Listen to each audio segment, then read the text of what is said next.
right, here we are with the girls. We're just finishing up our last day. We have, let's see, Lulu back over here and Nora over there looking out the window, but she has her bum down, so we're all good. We have both their food and water buckets on the stool beside them. You can use like a stool, or like for our dogs, we have the raised feeders, whatever you would like. I just wanted to recap everything right quick. All the things that we've talked about this week, and just kind of do a little summary while we sit here and have the dogs chill on their bed. So with the training program, there are 4 steps: free play, training, walk, bed, reflect. You'll repeat that 2 to 3 times a day. A minimum of 2, you have to do at least twice, but 3 if you can. Free play, training, walk, bed, reflect. Free play, training, walk, bed, reflect. Free play, training, walk, bed, reflect. So 3 times. Free play is just their loose play. It can be in a fenced-in backyard. It can be at a doggy daycare. It can be if they're off leash. If that's something you've already practiced, we are not doing off leash here, but off leash play, that sort of thing.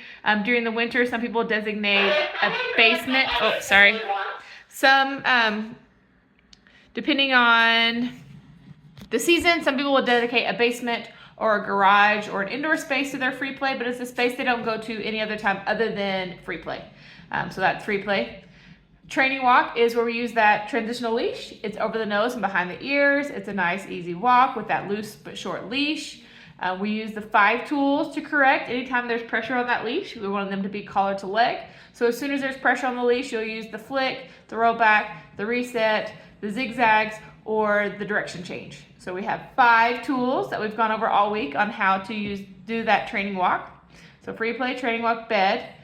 This is bed. They're on that raised cot. They're there the entire time they're in the home. When they're in the home, they're either on their raised cot or in their reflection space. They're not wandering around the home. They're not on the couches. They're not on the beds. You can move the cot from place to place. You can have multiple cots, but they're in a calm, cool, collected state when on the bed. If they're not in a calm, cool, collected state, or if their bum lifts up, let me try that again. If their bum lifts up, you will use that distance pressure to correct them.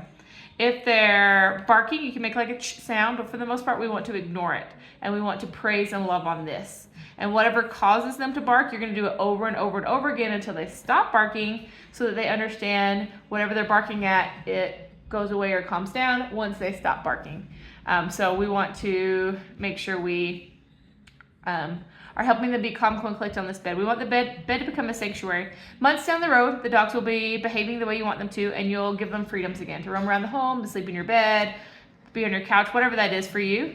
But they'll still understand the concept of a safe space because we made it. So whenever fireworks are going off, or there's a big storm, or a scary man with a hat and a beard comes to the house, they know how to go find their safe space.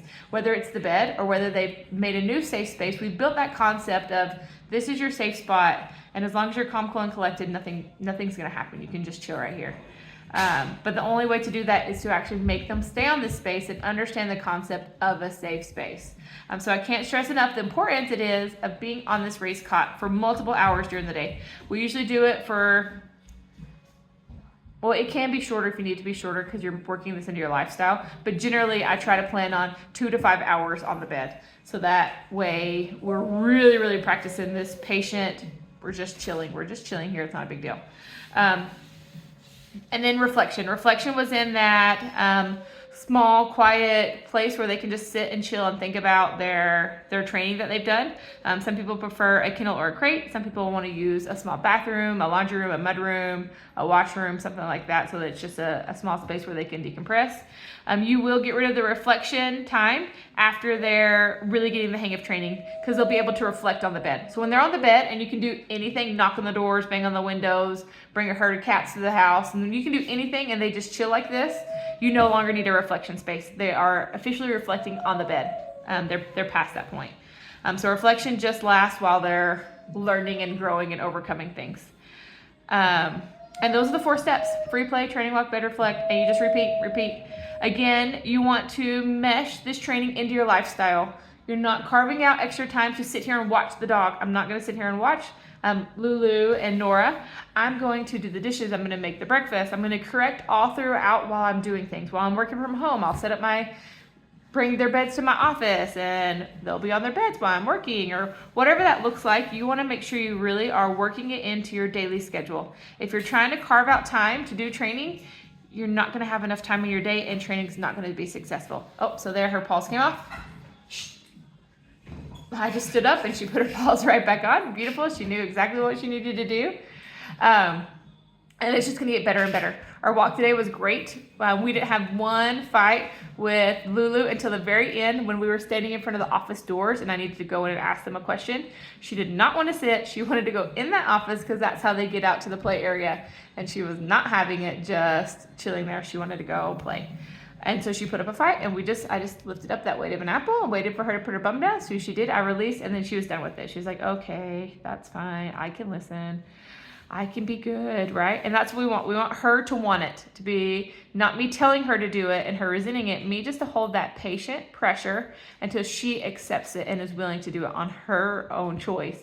That way the training is actually a behavior modification, not just a command training where you're always going to need treats and you're always going to need to be there. We want to change that whole behavior so that they just want to be more chill and be more patient. We're excited for these girls to go home. They're doing really good. The bike ride was awesome yesterday. We were jogging. We did some walking. We got the kids banging on the windows and the doorbells going. They can still be a little reactive if they see someone banging on a window, but they're working through it and they're getting much better at it. The walks are doing stellar at. Sometimes they have a hard time not pulling when they see the cats running past.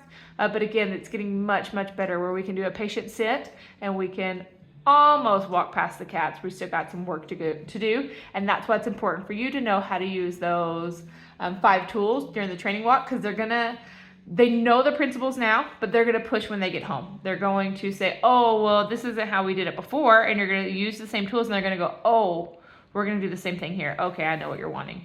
But they will see if you're willing to be consistent and if you're able to stick to it, or if you're gonna be like, no, forget it, do whatever you want. But the girls are doing awesome. I'm super excited for them to go home today and get to show you all of their skills for our lesson.